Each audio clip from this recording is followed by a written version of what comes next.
Resuming debate, the honourable member for Abbotsford. Well, thank you, Madam Speaker. Cynical, cynical, cynical. Canadians have a right to be thoroughly cynical about this legislation.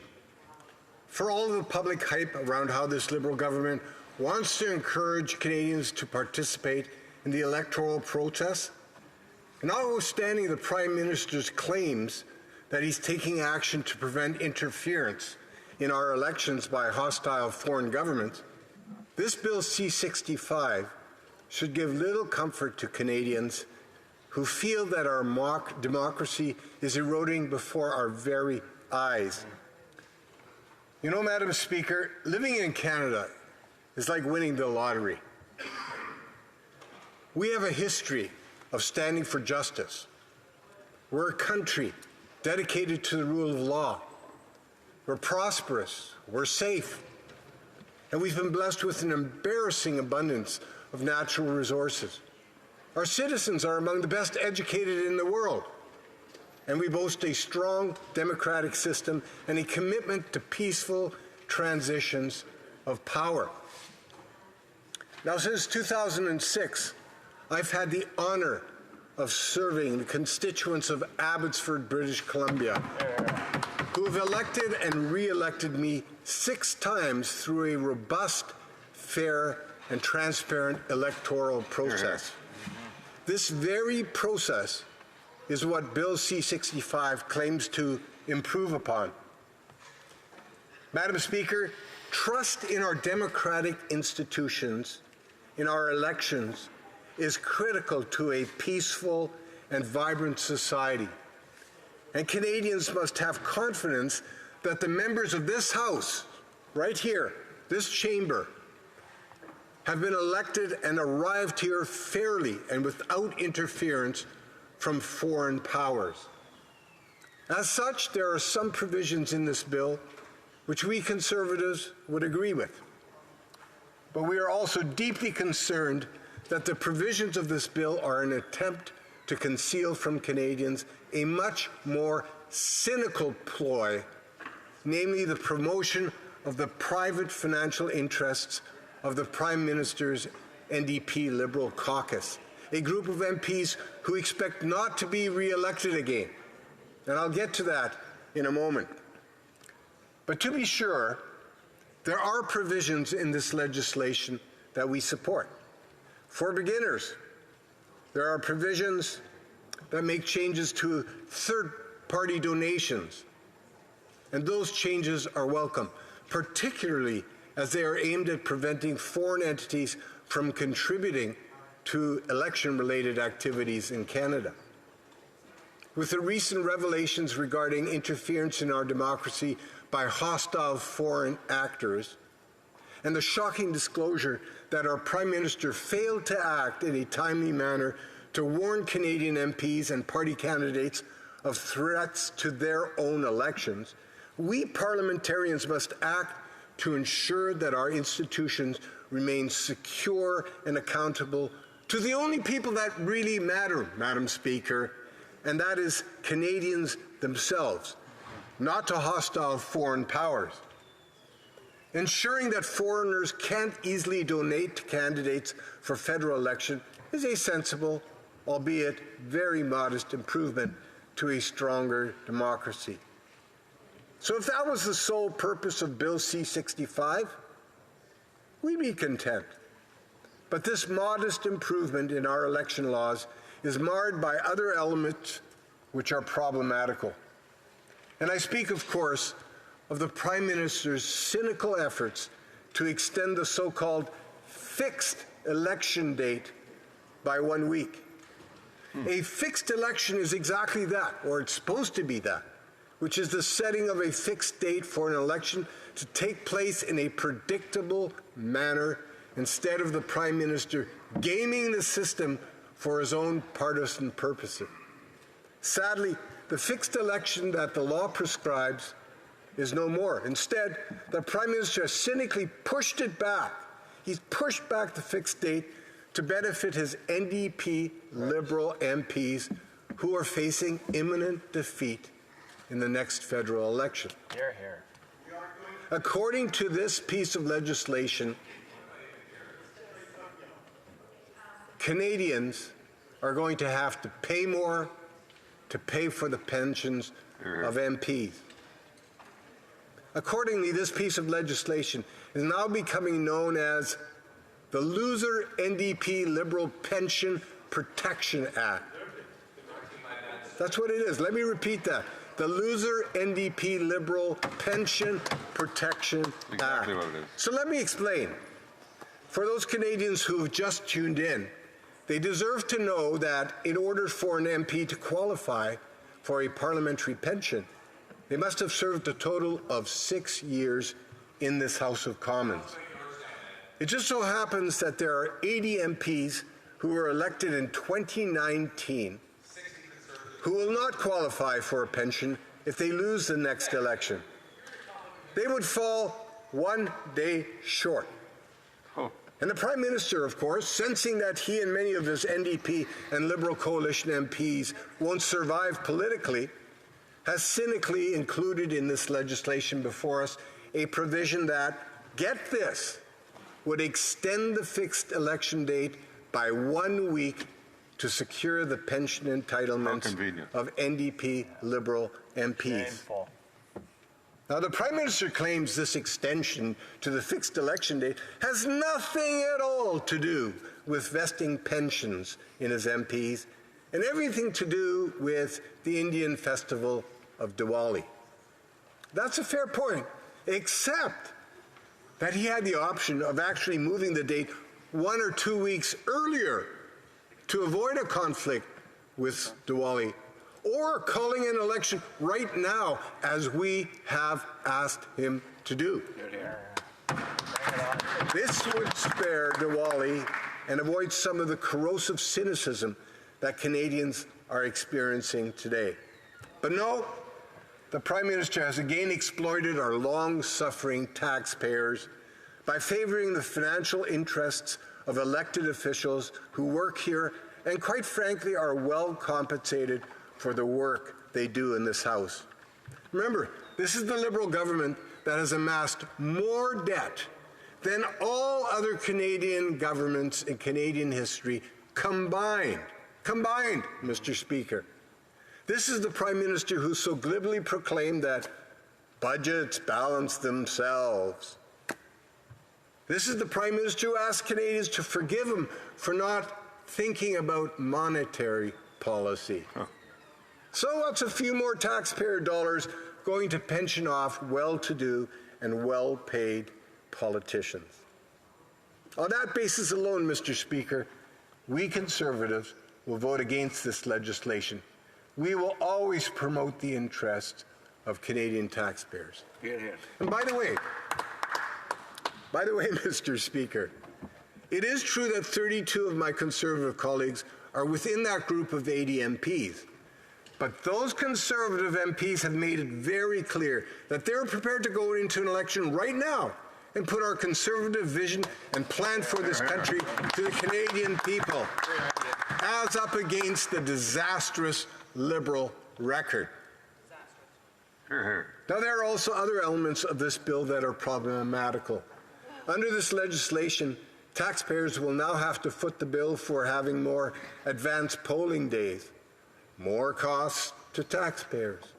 We're also concerned about new provisions that place the political party above the candidate on a ballot. So let me again explain. Elections determine who we wish to have represent us in Canada's Parliament, right here, this House of Commons. Which individual will be our community's voice in Ottawa? When Sir John A. Macdonald, our first Prime Minister, and the other fathers of Confederation came together to create the Dominion of Canada, they agreed that Canadians should elect a hard-working person from each of their communities to represent them in our capital city. Someone dedicated to serving the interests of their community and country without compromise. An individual, not a political party, an individual who truly cares for their district and the people within it.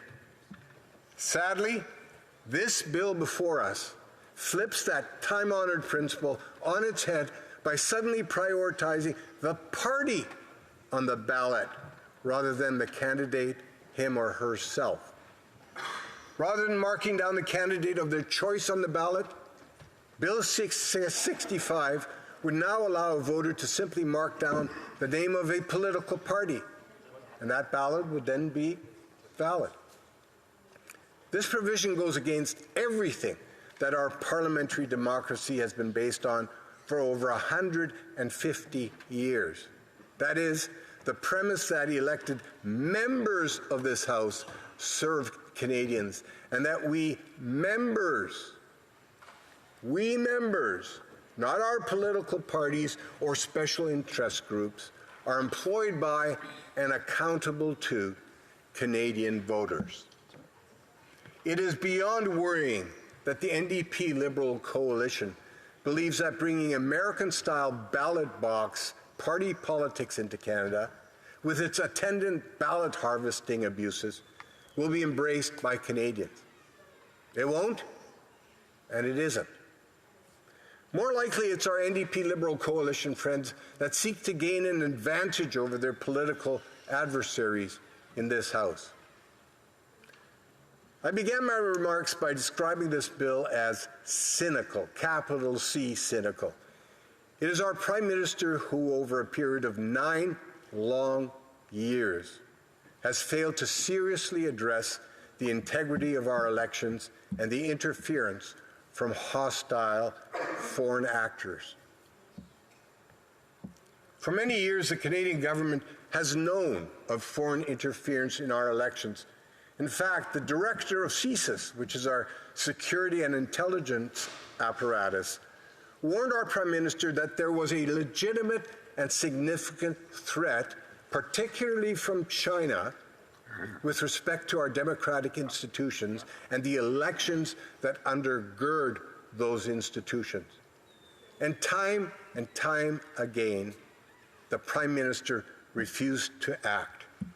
And it doesn't stop there, Mr. Speaker.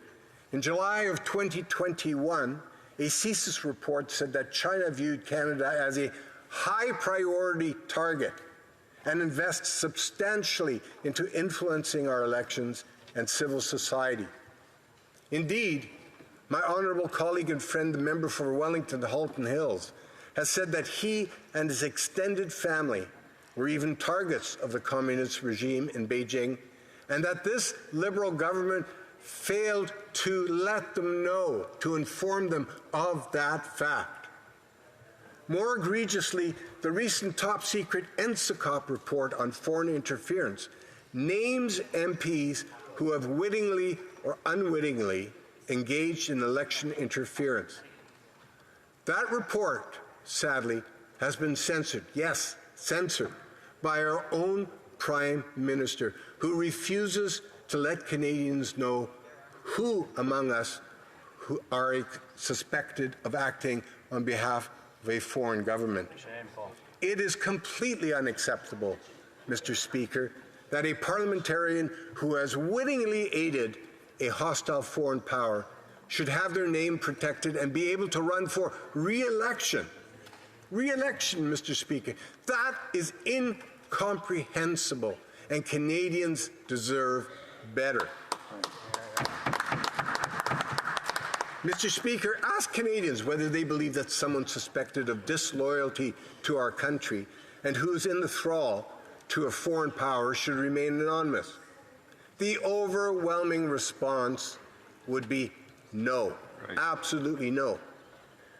So it's fair to ask the question, what is the Prime Minister hiding? Accordingly, it should surprise nobody that Canadians are losing confidence in their electoral process and have grown cynical about anything this Liberal government does or says. And yet our Prime Minister continues to claim that only he, and he alone, can fix his own mess and the many other things that are broken in Canada. So, Mr. Speaker, at its very essence, this boils down to an issue of trust. Do Canadians trust this Prime Minister? Do they trust this government? And overwhelmingly, the answer to that is no. Our Liberal Prime Minister and his NDP Liberal coalition have failed Canadians so badly that we can't even trust our electoral process. This broken country needs a fix that only a change in government can deliver. The winds of change, fortunately, are sweeping across Canada, fanned by our Prime Minister's broken promises and his reckless disregard for the institutions of our democracy. This bill in no way fixes that. Trust has been broken, and this bill before us will do nothing to materially fix that. So, Mr. Speaker, for all of those reasons and many more, I will not be supporting this bill, and I don't believe any of the Conservatives in this House will be supporting this bill. But I ask again, do Canadians have a right to feel cynical? That's what I asked at the beginning of my speech. Cynical, cynical, cynical. Do we have a right to feel cynical about our government? And the answer is yes. They have a right to feel cynical about their government, about their Prime Minister, and yes, about this disingenuous bill. But the good news is that help and hope are on their way. Speaker, remember what things were like in Canada back in 2015, before the NDP Liberal coalition broke everything? They messed it all up. Remember, we had low inflation, we had low interest rates, we had affordable homes, affordable food, we had safe streets, we had respect on the international stage, we had balanced budgets, Mr. Speaker. Hope. We all had hope for a brighter and better future. And I'm confident that a new government, a Conservative government, will restore the Canadian dream and the hope of a brighter future. We will axe the taxes, build the homes, stop the crime, and fix the budget. Canadians are counting on us. Thank you, Mr. Speaker.